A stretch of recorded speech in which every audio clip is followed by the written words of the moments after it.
네, 여러분 안녕하세요. 생글교육입니다. 지난번 유토피아 1 영상에 이어서 오늘 2부 함께 살펴보려고 합니다. 앞서 말씀드렸던 것처럼 본 영상은 우리 생글교육에 속한 각 지점 원장 선생님들, 또 우리 생글교육에 아이를 보내고 계신 부모님들, 도대체 이 학원은 뭘 가르치는가 궁금하시면 보실 수 있고요. 또 유토피아를 혼자 한번 진지하게 읽어보고 싶은 여러 독자들에게도 살짝 도움이 될 거라고 생각합니다. 그 외에 또 우리 생글교육의 교육과정을 이미 마쳐서 이미 중학생 때 다 읽었지만 그래도 다시 꺼내서 읽고 싶은 그런 구독자분들도 있을 수 있으니까 이거 중학교에서 읽어요. 저희가 중학교 1학년, 2학년 과정에서 유토피아하고 군주론 세트로 같이 봅니다. 도대체 어떻게 읽냐? 여기서 영상에서 제가 이야기하는 내용보다 수업에서는 훨씬 자세해요. 네, 이거보다 더 자세한 이야기를 늘게 풀어갑니다. 그러니까 유토피아 한 권을 가지고 사실은 3주 내지 4주를 정말 이잡듯이 꼼꼼하게 보고 나서 글짓기를 해요. 네, 유토피아는 유토피아다라는 제목입니다. 기억나시나요? 유토피아 뜻이 뭐였죠? 중의적인 의미가 있었는데, 그렇죠. 네, 좋은 곳이고 없는 곳이죠. 그래서 유토피아는 유토피아다. 그래서 아이들이 글을 쓰면 이제 서론에 유토피아 토머스 뭐 이런 얘기 한 다음에는 유토피아란 과연 어떤 점에서 좋은 나라인가? 그런 것을 요약해보고 인상적이었던 것을 논리적으로 배치를 합니다. 그 다음에 이제 유토피아 같은 나라는 또 비판받아야 될 오늘날 우리 관점에서 그런 요소들도 요목조금 적기도 하고요. 궁극적으로는 이런 국가는 너무 좋지만 존재할 수는 없는 것이다. 인간들이 유토피아를 만들어 보려고 했던 수많은 시도들이 있었고 그 처절한 실패들이 있었음을 또 얘기하지 않을 수 없는 것이죠. 그러면서 결론에 그럼에도 불구하고 사회가 조금씩 더 발전해 나가서 완벽한 세상은 오지 않더라도 지금보다 나은 세상을 만드는 데 있어서 유토피아라는 책이 굉장히 좋은 이정표가 된 것은 확실하다. 뭐 이런 식의 결론으로 마무리를 짓습니다. 네, 유토피아가 그럼 과연 어떤 면에서 좋은 나라였냐? 이제 이것을 살펴보는 것이 바로 오늘부터 같이 읽으실 2부의 내용입니다. 네, 일단 본 영상을 보시기 전에 가장 좀 권장드리고 싶은 건 이 책을 확보를 하셔야 돼요. 네, 제가 몇 페이지 펴세요, 몇 페이지에 몇 번째 문단이에요, 몇 번째 줄이에요 이렇게 하면서 서머리 하면서 갈 거니까 책이 반드시 있으셔야 됩니다. 네, 이미 읽고 이 영상을 보시면 좋고요. 내지는 이 책을 자세히 읽기 위한 참고용으로 펴놓고 읽어가면서 퍼우처하고 그렇게 진행하시면 될 것 같습니다. 네, 차치하고 유토피아 제2부 들어가겠습니다. 유토피아라는 가상의 섬의 여러 이야기들을 굉장히 구체적으로 풀이하고 있습니다. 라파엘 휘툴로다이우스라는 가공의 인물이 다녀와서 그곳의 여러 제도를 보고 들은 대로 이 사람들에게 알려주는 그런 기행문의 형식을 취하고 있습니다. 우선 제2권에 제일 처음에 보시면 유토피아 사람들이 살고 있는 섬은 중앙부가 가장 폭이 넓은데 그 길이는 200마일 정도이며 섬의 대부분은 그 정도의 폭을 유지하는데 하면서 지형을 설명을 해요. 이 앞에 나와 있는 이 지도가 그 지형 설명을 참고해서 만든 지도인데 이런 지형을 가진 나라가 실제한다면 정말 이거는 공격이 불가능합니다. 물론 이제 현대전에 등장하는 무기, 뭐 전투기, 폭격기 나오면 미사일 나오면 가능해지지만 이 당시에 범선 몰고 가서 침략해가는 그런 방식의 전쟁을 염두에 둔다면 이 지형은 완벽합니다. 그냥 천혜의 요새예요. 네, 그래서 그 지형에 대한 이야기를 굉장히 자세히 풀이하고 있습니다. 넘어갈게요. 142쪽에 보시면 이제 이 섬에 어떤 형태로 사람들이 정착해서 국가를 형성하고 있는가 그런 부분을 보여주는데 도시국가연합이에요. 142쪽 맨 위에 보시면 섬에는 54개의 넓고 웅장한 도시국가들이 있습니다. 그러니까 각각의 도시국가들이 독립된 형태인데 연합되어 있어요. 네트워크되어 있습니다.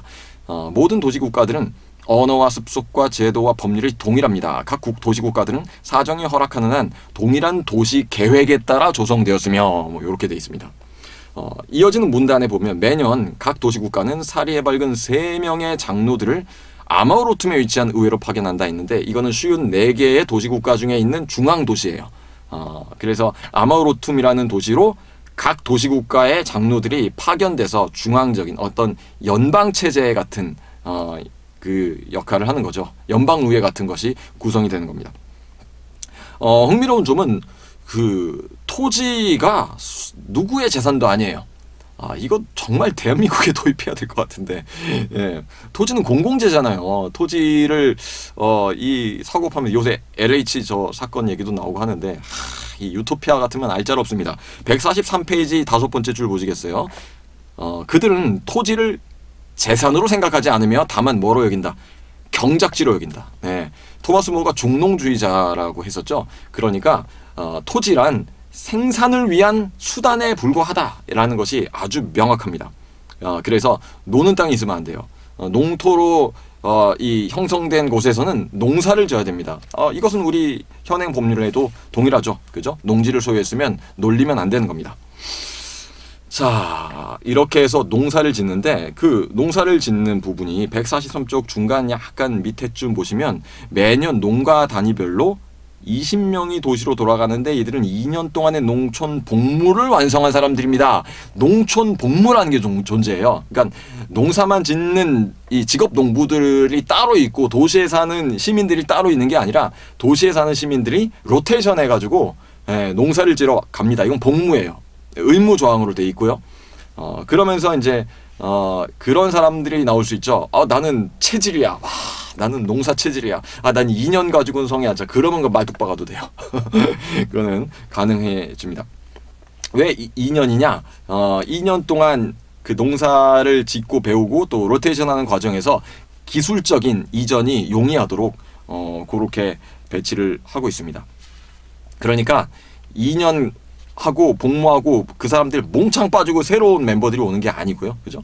2년 주기로 로테이션인데 이 교체가 계속 일어나는 거예요. 그러니까 이 농사 짓다가 어떤 사람들은 아직 2년이 덜 돼서 농지에 남아 있는 상태인 거고 새로 충원되는 인력이 다시 와서 그들로부터 농사 기술이 전수되는 거고 이렇게 해서 생산성이 그대로 동일하게 유지가 됩니다. 그리고 각 도시국가 54개 도시국가가 소유하고 있는 이 영토가 거의 균일하기 때문에 각 도시국가별로 생산량의 차이가 크지 않습니다. 만약에 수확이 더 좋다면 나머지를 조금 모자란 곳으로 보내게 돼 있고 그런 제도들이 돼 있어요. 그러니까 잉여 생산물을 가지고 갑질하지 못하는 것은 제도적으로 완비돼 있습니다. 자, 뭐 이렇게 해서 제재가 보여집니다. 한 도시국가 안에 좀 디테일하게 들어가 보면 148쪽에 보면 이 나라는 이것도 참 148쪽에 한 10번째 줄 보시면 그들은 10년마다 추첨을 통해 살림집을 바꾸도록 되어 있어요. 그러니까 각 도시국가에 거주하도록 지어진 주택들의 모양과 사이즈가 일치합니다. 그렇지만 위치상 어디가 더 좋고 어디가 더 나쁠 수는 있잖아요. 그래서 나는 이 귀퉁이는 싫어, 뭐 중앙이 좋아 이런 사람도 있을 수 있으니까 10년에 한 번씩 바꿉니다. 네, 그렇죠. 이거는 정말 우리 대한민국에 도입하고 싶은 생각이 들 만큼 우리는 지금 부동산 때문에 몸살을 앓고 있는데 그냥 집 없는 사람이 있을 수가 없어요. 이 나라는. 네, 그렇습니다. 또 집을 가지고 뭔가 그걸로 또 다른 투자를 하고 부동산 투기라는 게 존재하지 않습니다. 그렇죠? 왜요? 사유재산 제도가 우리 일부에서 얘기했잖아요. 철폐됐잖아요. 그죠? 자, 그러면 이제 정치적인 그 제도는 어떻습니까? 149쪽 밑에 보시면 1년에 한 번 30가구가 모여 한 명의 관리를 뽑습니다. 이장님 같은 거예요. 네, 이장. 네, 여기 촌장이라고 번역해놨네요. 슈포크란투스라고 불립니다. 네, 그리고 10명의 슈포크란투스들을 이끄는 또 트라니보로스, 우리 150페이지 위에 있어요. 트라니보로스가 존재해요. 자, 그렇게 해서 그 페이지 3번째 줄 보시면 한 도시국가의 촌장 슈포크란투스 200명 전체가 모여 한 명의 총독을 선출한다. 요렇게 해서 이 총독이 전체의 정치를 이끌어 나갑니다. 선출직이에요. 네. 그렇지만 이 총독은 거기 보시면 한 3분의 1 지점이죠. 총독은 독재 혐의가 보이지 않는 한 종신직입니다. 이 총독은 종신직이고 나머지는 모든 관직이 1년 임기 단임제로 계속 바뀌어요. 선출되고 바뀌고 선출되고 바뀌고. 하지만 굵직한 일을 수행하고 책임져야 되는 사람은 자주 바뀌는 것보다는 좋은 사람이 한 사람 박혀 있는 것이 더 좋다라는 판단을 한 것 같습니다. 그렇지만 독재가 혐의가 보이는 순간 끝나는 거예요. 이건 또 독재가 발생하지 않도록 하는 또 다른 이야기들이 나오니까 한번 또 내려가 보겠습니다. 보시면 국무회의를 개최하고요. 거기서 토론을 통해서 3차례에 걸친 토론을 통해서 국무회의에서 의사를 결정하게 돼 있어요. 그러니까 벌써 독재가 어려운 구조죠. 그리고 독재 혐의가 보이면 총독은 갈아치울 수 있다라는 전제가 있었죠. 왜냐?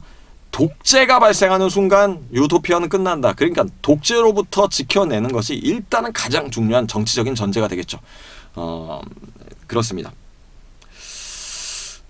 또 보면 그 정치 얘기를 다른 데서 하면 그 사람은 극형으로 다스려요.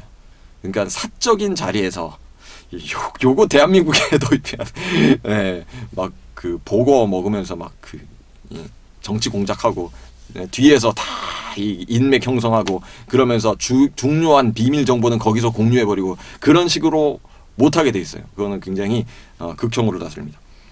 그렇죠. 네, 대부분은 이제 생업이 농업인데 농업의 기술직들이 있어요. 152쪽이죠. 두 번째 문단에 보면 이렇듯 모든 사람들이 누구나 행하는 농업 외에도 로테이션이었죠. 사람들은 각자 자기에게 알맞은 기술을 하나씩 익힙니다. 네, 그래서 네, 그 투잡을 기본적으로 띱니다. 그럼 엄청 일 많이 하는 거 아니냐? 그렇지 않아요. 그렇지 않습니다. 보시면 153쪽의 밑에서 한 6번째 줄 보시면요. 네, 자 놀라지 마세요. 6시간을 하루에 6시간을 투입해요. 노동에. 오전에 3시간 일하고 이후 점심 먹고 2시간 쉬고 다시 오후 3시간 일하고 저녁을 먹어요. 끝. 하루 일과 6시간. 네. 야, 이거 도입하고 싶네요. 저 하루에 13시간 일합니다. 물론 자발적으로 하는 부분이 많긴 하지만 6시간 꿀잠이 보장되는 네, 유토피아입니다. 그러니까 없는 나라예요. 없는 나라. 자, 그러면 질문할 수 있죠. 이렇게 적은 시간 생산활동에 참여하는데 재화가 모자라지지 않을까라는 질문이 그렇죠. 논리적으로 따라오는 거죠. 네, 재화는 모자라지지 않습니다. 155쪽 중간에 보면 바로 그 얘기를 다뤄요. 고작 6시간이라는데 할애한다고 말씀드렸는데 하여 행여 생필품이 모자라지는 않겠는가 라고 생각할지도 모르겠습니다. 하지만 그렇지 않다예요. 왜냐면 필수적인 것만 생산하거든요. 귀족이나 이런 계층이 존재하지가 않아요. 사실 얼마나 많은 그 생산이 과잉되게 럭셔리한 생산품을 만들어내기 위해 집중돼 있냐는 것이죠. 네, 엄청나게 많은 자원과 시간이 거기에 집중돼 있다라는 거죠. 만약에 그렇지 않다면 사치와 이런 것이 없다면 사치를 부릴 계층이 없다면 굳이 그런 걸 만들 필요가 없는 거죠.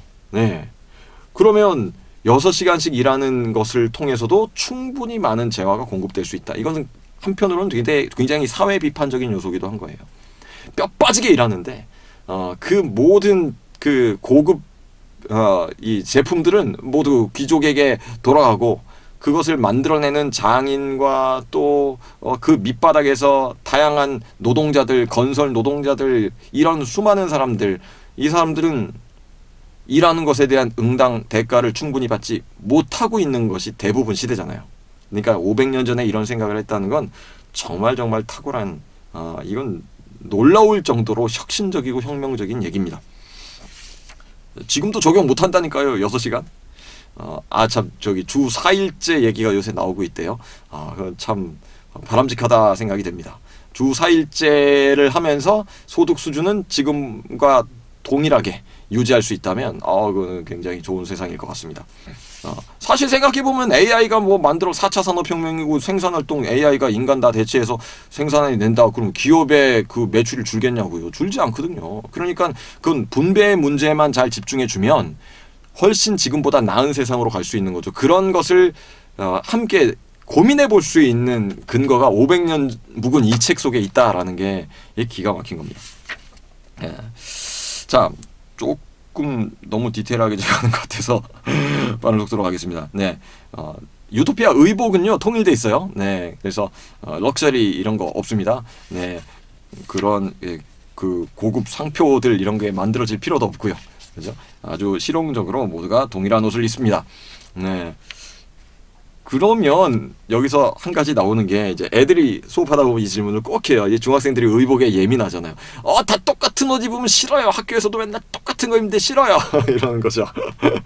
그죠? 옷의 기능이 그럼 뭘까라고 물어보는 거죠. 옷의 기능은 추위를 막고 뭐 부끄러운 부위를 가리고 피부를 보호하고 그리고 하나 더 있죠. 아름다움을 추구하는 것. 이것을 아예 제도적으로 없앨 수는 없지 않을까요? 그런 생각이 좀 듭니다. 자, 유토피아가 그러면 이런 식으로 안정된 생산을 하는 국가라면 인구가 늘겠죠. 생산성이 향상되면 인구가 느니까 인구가 늘겠죠. 인구가 늘면은 문제가 생기지 않나요? 그렇죠. 혹시 기억전달자라는 책 보셨나요? 거기 보면 인구 증가로 인해 발생한 심각한 문제를 겪은 사회가 유토피아를 만들어내기 위해서 인구가 증가하지 못하도록 설정하고 있어요. 흥미롭게 관찰할 수 있는 재미있는 책이었습니다. 이거 보시면서 같이 봐도 재밌을 것 같아요. 뭔가 일맥상통하는 게 있습니다. 유토피아를 만들려는 시도가 얼마나 끔찍한 세상이 되는가를 볼 수 있는 장면이기도 하죠. 자, 그래서 인구가 늘어나면 어떡하냐?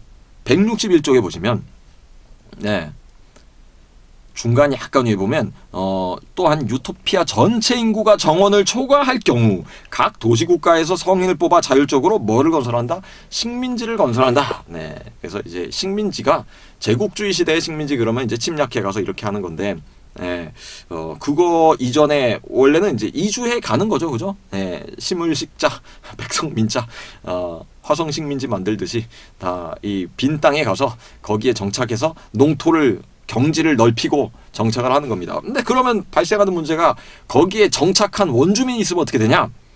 요거는 조금 고민이 되는 장면이에요. 161쪽 맨 밑에 한 네 번째 줄 보시면요.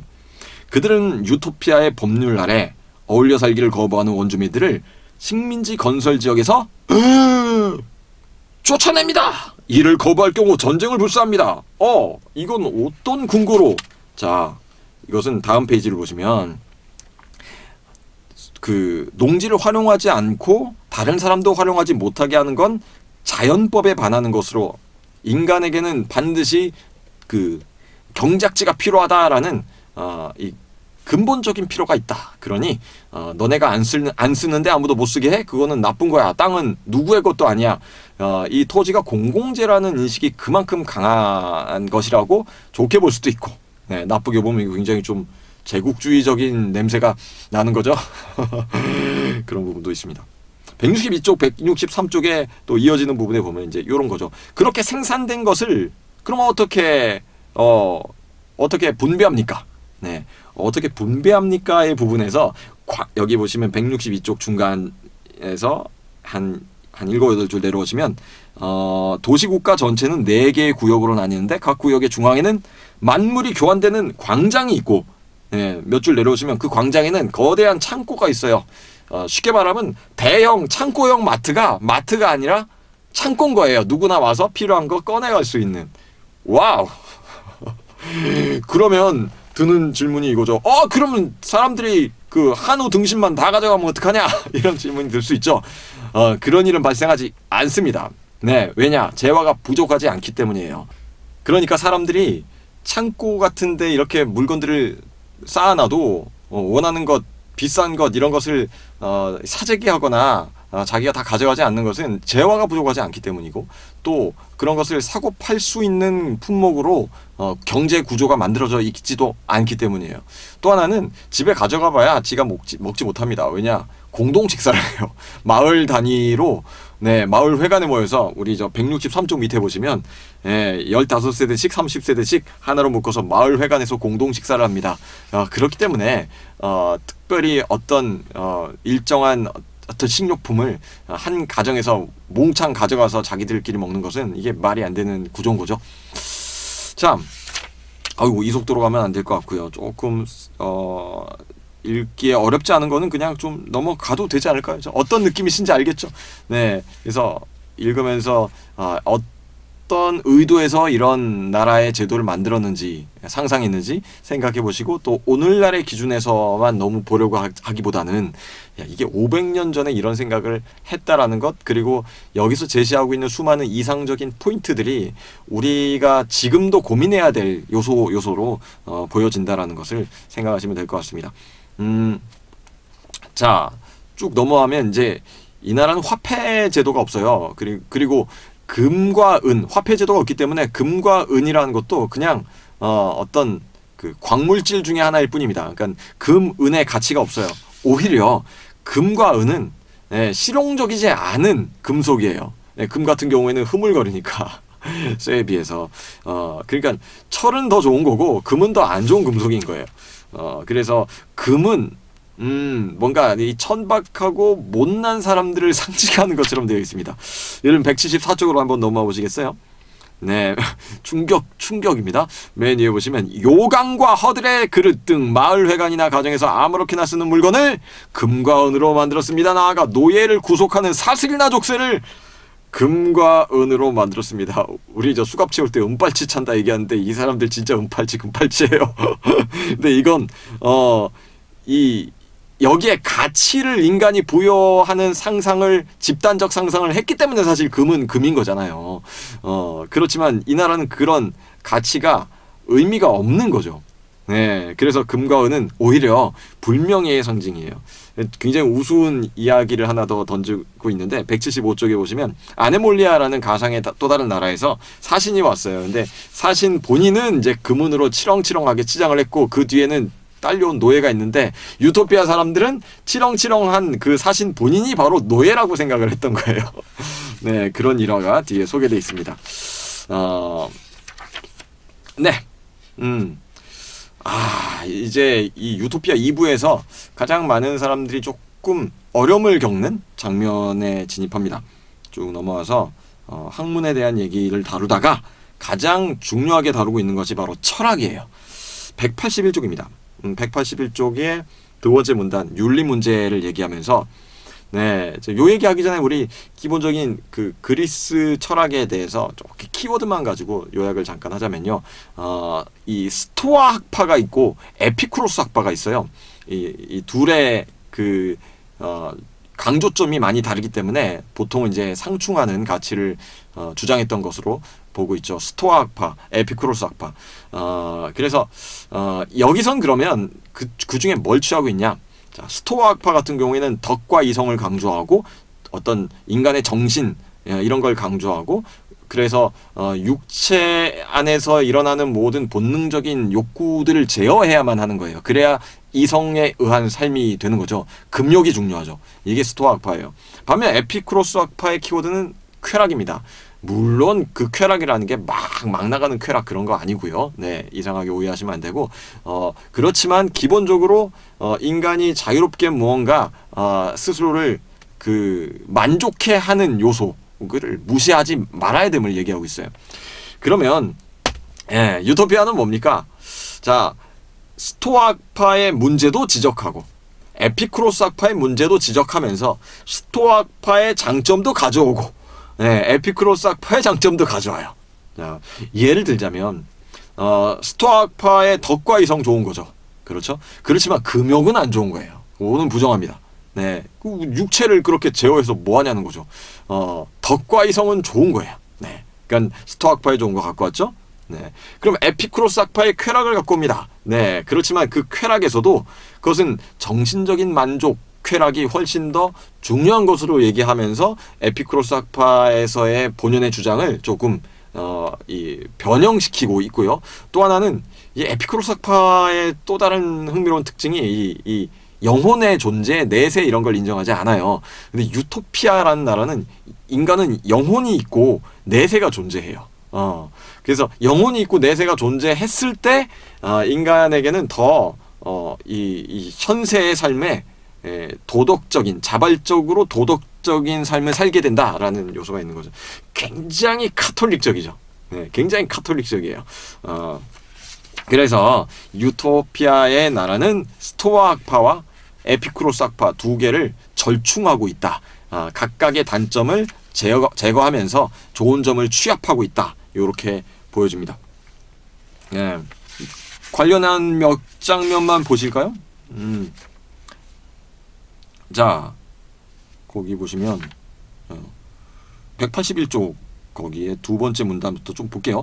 윤리 문제를 다루는 철학 분과에 있어 그들은 우리네 철학자들과 동일한 논의를 전개합니다. 그들은 영혼의 선함, 육체의 선함과 외적인 선함을 탐구하는데 선함이라는 명칭을 이 모두에 적용할 수 있는지 아니면 오직 영혼에만 적용할 수 있는지를 고민합니다. 그들은 덕과 쾌락에 관하여 묻는데 그죠? 스토아 에피쿠로스. 이와 관련하여 제일 중요한 문제는 인간의 행복이 어디에 달려있는가 하면서 되게 쾌락의 편을 든다라는 건 에피쿠로스 냄새가 나는 거죠. 하지만 182쪽의 두 번째 문단을 보시면 종교적 원리란 다름 아니라 하면서 인간 영혼은 불멸하며 신의 은총에 따라 인간 영혼의 행복을 추구하도록 창조되었다. 이건 이제 에피쿠로스 학파의 약점을 제거하고 있는 부분입니다. 자, 그러니까 인간의 행복은 선한 쾌락에 달렸고 183쪽의 두 번째, 세 번째 문단 보시면 유토피아 사람들은 덕을 자연에 따르는 삶이라고 정의하고 있고요. 그 네 줄 밑에 보면 무엇보다 먼저 이성은 인간으로 하여금 신을 사랑하고 경배하도록 지시하는데 하면서 이성과 덕을 강조하고 있습니다. 네, 이런 것은 스토아파적인 거죠. 네, 그래서 쾌락을 증진하면서 그것은 정신적이고 또 덕과 쾌락을 덕과 이성을 얘기하면서 금욕하는 것을 통해 행복이 방해받지는 않아야 됨을 얘기하고 있죠. 그래서 바람직한 쾌락에 대해서 행복에 대해서 얘기합니다. 네. 그러면서 이 쾌락이란 뭡니까? 자, 에피쿠로스 학파가 또 이렇게 얘기해요. 쾌락은 고통의 부재다. 고통이 없으면 쾌락이다. 자, 버전업을 해버립니다. 고통이 없는 것 자체가 무슨 쾌락이냐? 그게 아니라 더 나은 것, 건강한 상태가 쾌락이다. 이렇게 얘기하는 거죠. 그래서 유토피아 사람들의 이 피지컬한 건강성을 굉장히 중요하게 여깁니다. 네, 이렇게 해서 조화를 이루고 있죠. 정신과 육체. 스토아와 에피쿠로스. 그런 문제들입니다. 그 외에 이제 다른 학문들에서도 이 나라의 가장 중요한 것이 뭐 의학이나 이런 것이에요. 그러니까 아주 실용적인 학문. 그러니까 논리학이니 뭐 수사학이니 그딴 거 중요하지 않다예요. 이 당시에 유행했던 트리비움이라고 하죠. 3학. 그죠? 그 문법학, 논리학, 수사학. 사실 이게 가장 중요한 교육의 이 뼈대가 되기 때문에 저희 생글교육 로고에도 트리비움이라고 박혀 있기도 하고, 제가 원래 학원 이름을 트리비움이라고 하려고 했었어요. 3학.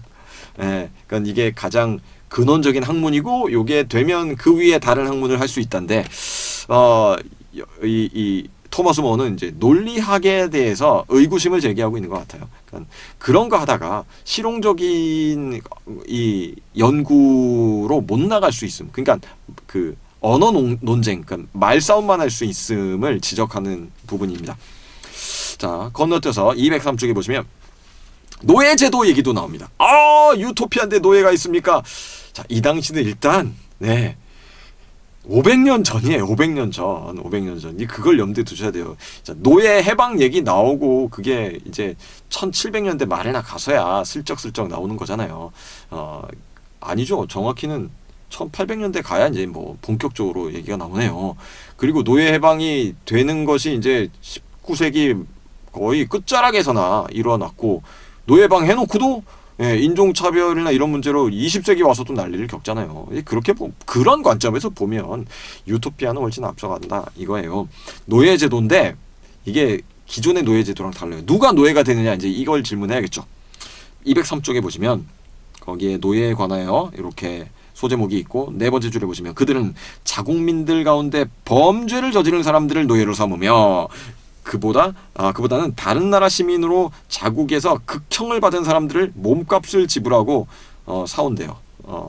대개는 몸값 없이 상당수를 들여와서 노예를 삼는다. 그러니까 다른 나라 사람인데 이 당시에는 이 형벌이 잔인한 형벌 되게 많아요. 태워 죽이고 찢어 죽이고 막 그런 거야. 그러니까 그런 극형을 받은 사람들 걔 어차피 찢어 죽이고 태워 죽일 건데 그냥 넘겨. 우리가 평생 노예로 데리고 살게. 이런 식으로 해서 돈 주고 사오는 거야. 그러면 공포스럽게 죽을 사람이 평생 노예가 돼서 사는 것이 더 나을 수 있죠. 더군다나 네, 금발치 차고 금팔찌 기억나시죠? 금쇠사슬 아 금사슬 네, 그런 거죠. 그러니까 그런 형태의 노예 제도예요. 네, 그래서 이 극형을 받아야 되는 사람들 중에서 사옵니다. 그럼 유토피아에서 노예 제도에 들어가는 사람이 어떤 사람이냐? 어떤 것을 유토피아는 나쁜 범죄로 여기느냐? 일단 이 나라는 절도나 이런 거는 잘 발생하지 않아요. 그죠? 사유재산 제도가 철폐됐기 때문에. 그러면 그 다음에 벌어질 수 있는 인간의 욕망에 의한 문제는 무엇이냐? 이제 성의 문제라고 보는 거죠. 보시면 205쪽의 마지막 문단입니다. 요거 중요한 거 빼먹었다. 204쪽에 보시면 요것도 특이한 점이에요. 되게 앞서가는 내용인데 거기 중간 약간 밑에 보세요. 204쪽에 불치병을 앓고 있을 뿐더러 지속적으로 끔찍한 통증을 느끼는 환자의 경우 사제와 관리들이 찾아와 그가 이제 생업을 수행할 형편이 못되어 타인에게나 자신에게나 짐이 되며 목숨을 연장하는 것이 병균을 먹여 살려는 일에 지나지 않고 오로지 고통일 뿐이다. 이럴 때는 죽음을 선택할 수 있어요. 안락사에 대한 얘기가 나와요. 500년 전에. 와, 이거는 미쳤다. 대단한 얘기죠. 물론 자살은 안 돼요. 카톨릭이에요. 카톨릭 토마스 모어는. 그렇지만 이 500년 전 카톨릭의 관점에서 이 안락사 얘기를 고민한다라는 건 되게 앞서가는 내용입니다. 불치병이에요. 어차피 고통만 계속 지속될 뿐이에요. 그런 경우에는 사회적인 동의를 거쳐서 안락사를 당할 수 있다라는 부분도 나와 있습니다. 네, 그래서 205쪽 밑에 보면 이제 유토피아의 가정, 결혼 이런 문제죠. 성관계는 무조건 결혼이 전제가 돼 있어요. 네, 토마스 모어가 카톨릭 신자라는 걸 염두에 두십시오. 500년 전에. 그래서 이 철저하게 이걸 통제합니다.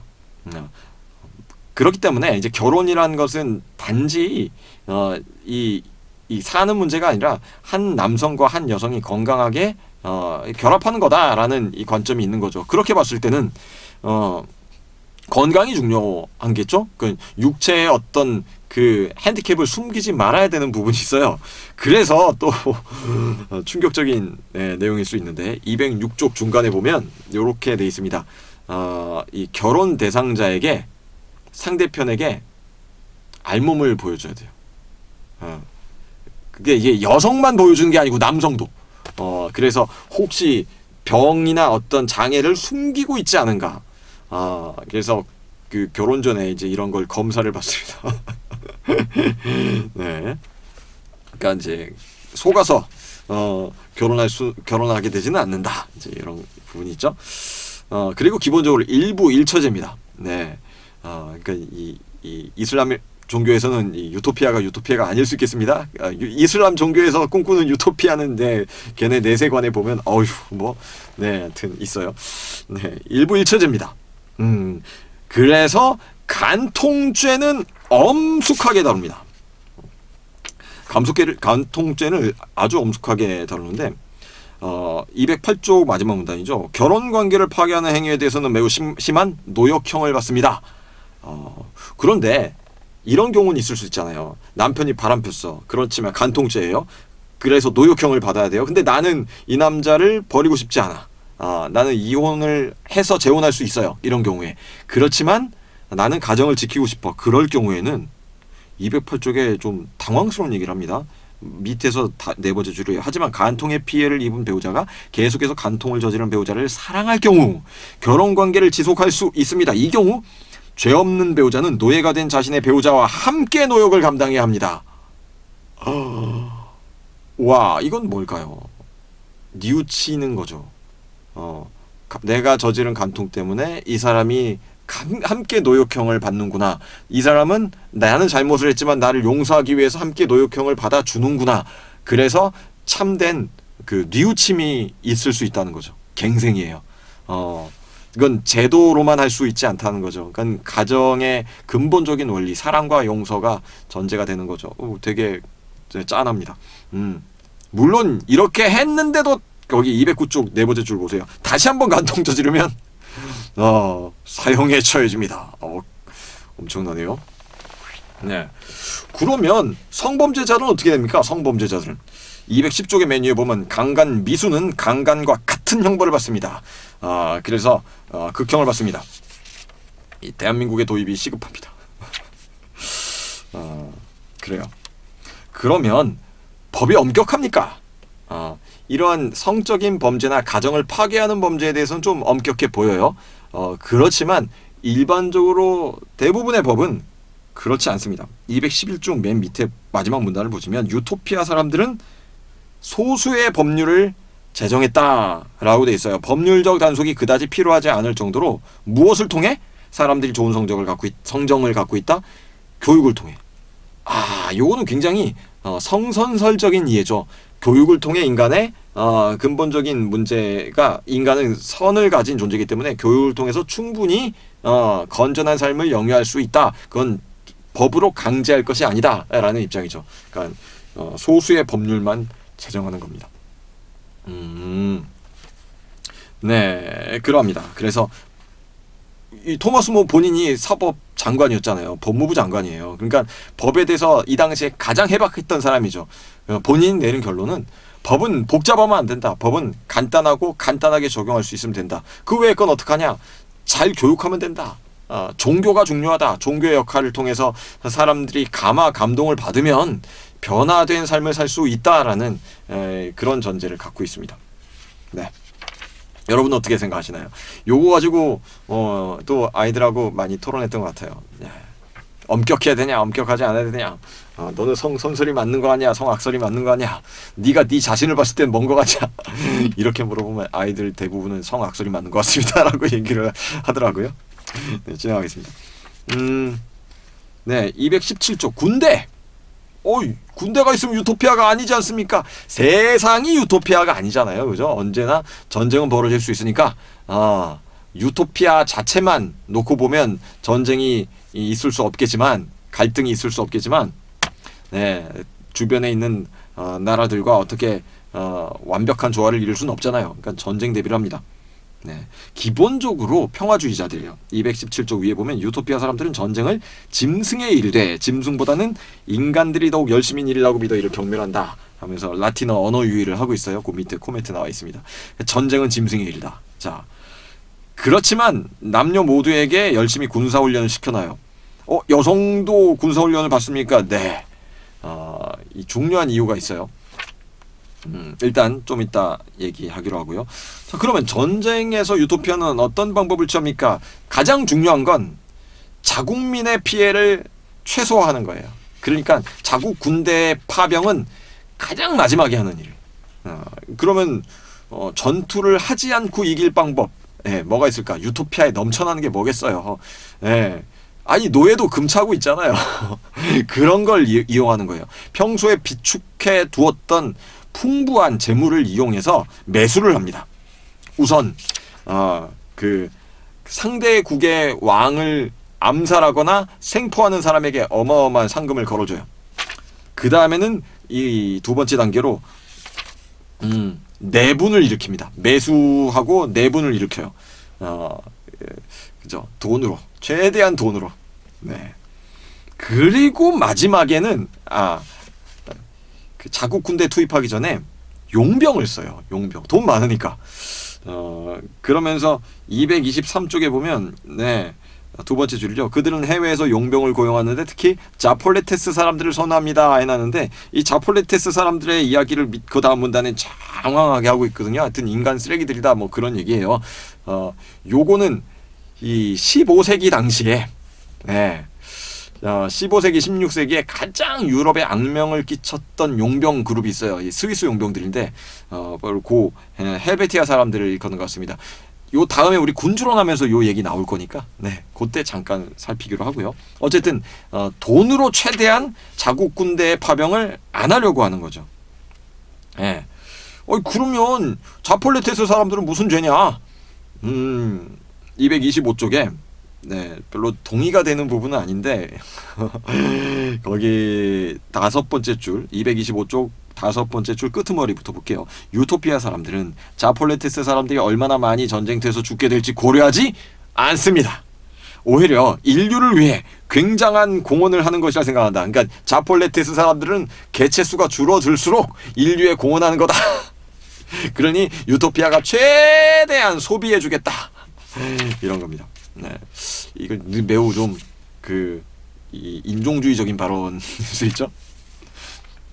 여튼간에 그리고 마지막으로 이제 이 모든 과정이 방법이 통하지 않을 때는 자국군을 파병하는데 226쪽 마지막 문단 보면 파병할 때 참전하는 남편과 함께 여성들도 자원해서 갈 수 있어요. 네. 왜 그러냐면 이렇게 되면 전투력이 엄청나게 좋아진다 이거죠. 서로 지켜주기 위해서 미친 듯이 싸운다.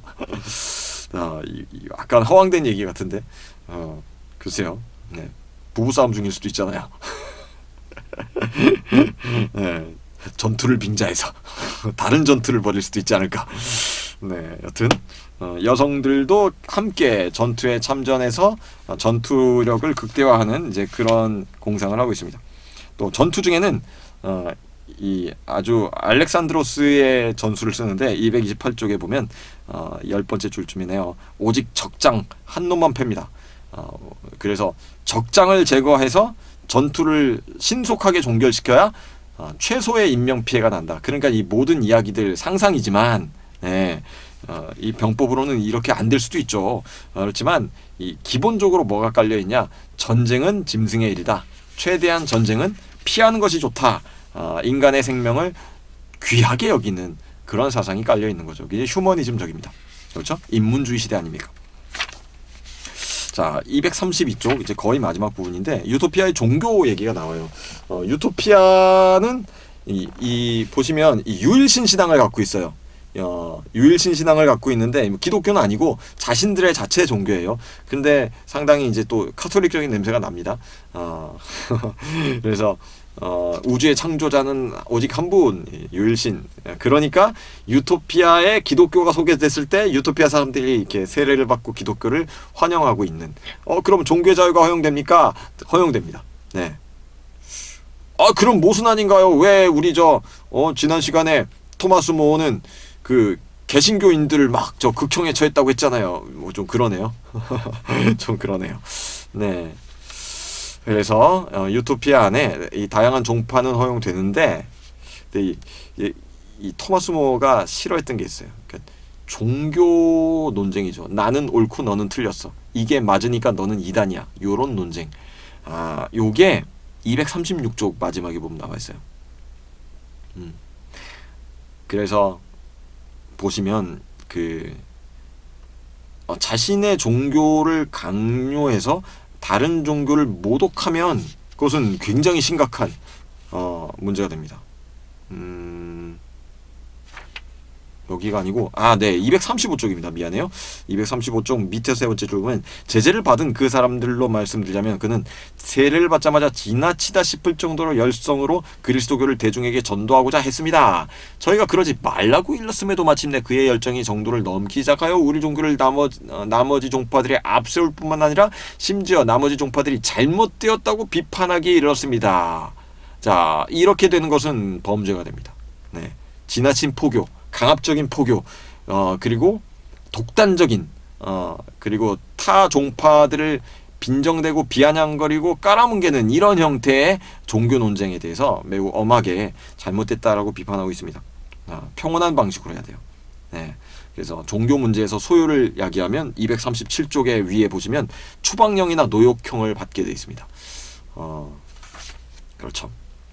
자, 이제 유토피아 종교에서 가장 중요한 포인트가 아까 스토아 에피쿠로스 하면서 나왔던 얘기인데 사후세계 부분이에요.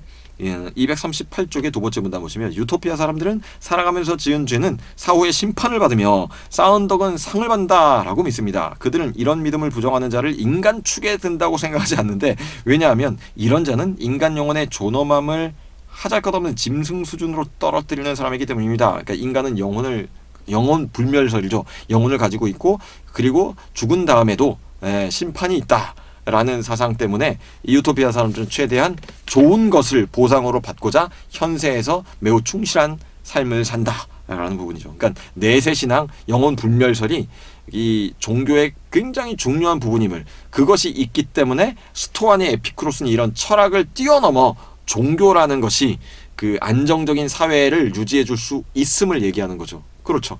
그러니까 도덕적인 것은 법으로 강조되는 게 아니라 종교의 가마를 통해 인간 안에서 생성되는 거다라는 이 카톨릭적인 이해가 있습니다. 네, 굉장히 또 동의가 되는 부분도 없지 않네요. 여러분 사후세계를 믿으십니까? 네, 애들하고 이런 얘기도 많이 했던 것 같아요. 영혼 불멸설 어떻게 생각해? 네, 그렇습니다. 유토피아의 사제들은 이 굉장히 존경을 받는다라고 돼 있어요.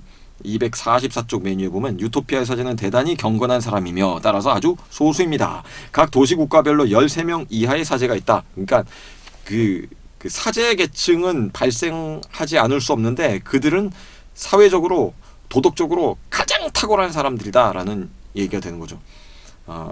요새 우리나라는 이제 그 종교인이 너무 많아진 것 같다. 종교인. 저도 개인적으로 이 정규 교단에 안수받은 목사이긴 하지만 아닌 것 같죠?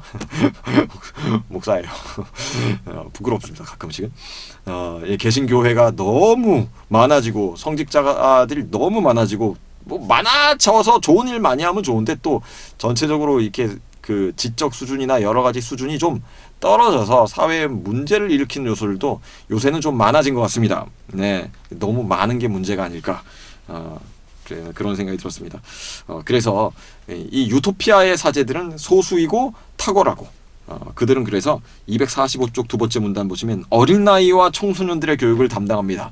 그러니까 바꿔 얘기하면 어린 나이와 청소년의 교육이 있어야 된다라는 생각을 500년 전 이 사람이 하고 있는 거고 어린 나이와 청소년을 교육하는 사람이 가장 탁월한 사람이어야 함을 얘기하는 거예요. 야, 이거 공교육 제도가 아예 상상조차 하지 않았었던 이 당시에 이 생각을 했다는 건 이제 토마스 모어의 굉장한 급진성을 엿볼 수 있는 부분인 것 같습니다. 네, 여튼 이런 사제 집단의 역할이 있습니다. 이 사람들은 이제 전쟁이 일어나면 종군을 해요. 종군을 해서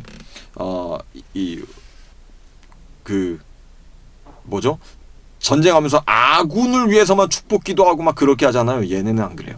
예, 전쟁에서 사람이 최대한 죽지 않도록 그리고 적군을 위해서도 죽어가는 적군을 위해서도 그리고 그 전투의 항복판에 들어서 최대한 인명 피해를 줄이고 평화를 끌어내는 방법을 찾습니다.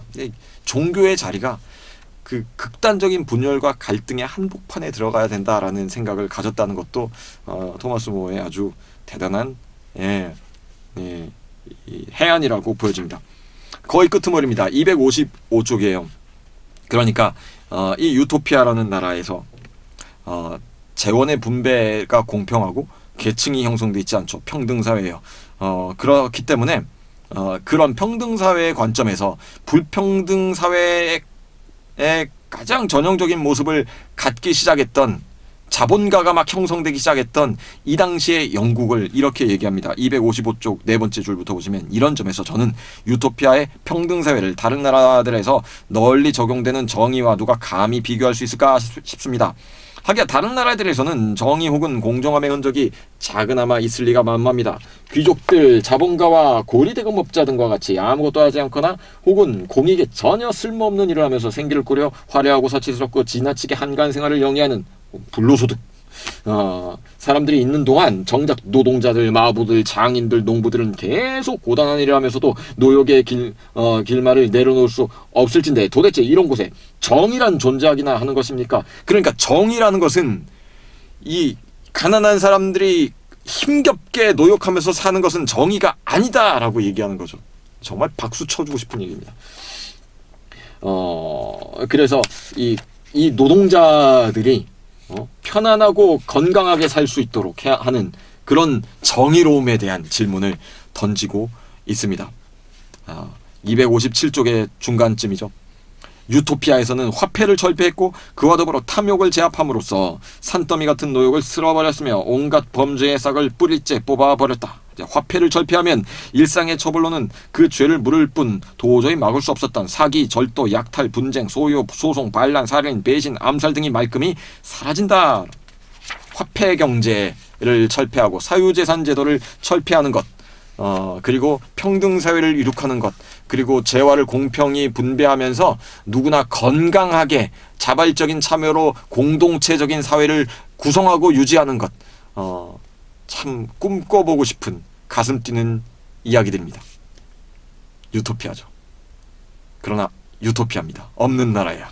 259쪽 하단에 보시면 여기까지 라팔로 히틀로 다이오스 씨가 말했을 때 나는 유토피아에 적지 않은 제도와 법률이 참으로 황당무계한 것이라고 생각했다. 전쟁 방법이나 종교적 관습이나 유토피아 사람들의 여러 다른 풍습 등이 그랬지만 그 가운데 전체 국가체제의 가장 중요한 토대라고 할 화폐 경제를 철폐한 공산주의적 경제체제를 나는 특히 그렇게 생각했다. 그래서 동의할 수 없었다. 이 작품 속의 토마스 모어는 동의할 수 없었다라고 얘기를 합니다. 하지만 이 작품 속에 라파엘 휘틀러 다이오스라는 사람의 목소리를 빌려서 토마스 모어는 다른 얘기를 펼쳐가고 있는 거죠. 기가 막힌 구성, 천재적인 디자인을 가진 책입니다. 500년의 시간을 넘어서 오늘날 우리에게도 가슴 뛰는 이야기를 들려주는 명저, 영원한 인류의 고전 유토피아였습니다. 감사합니다.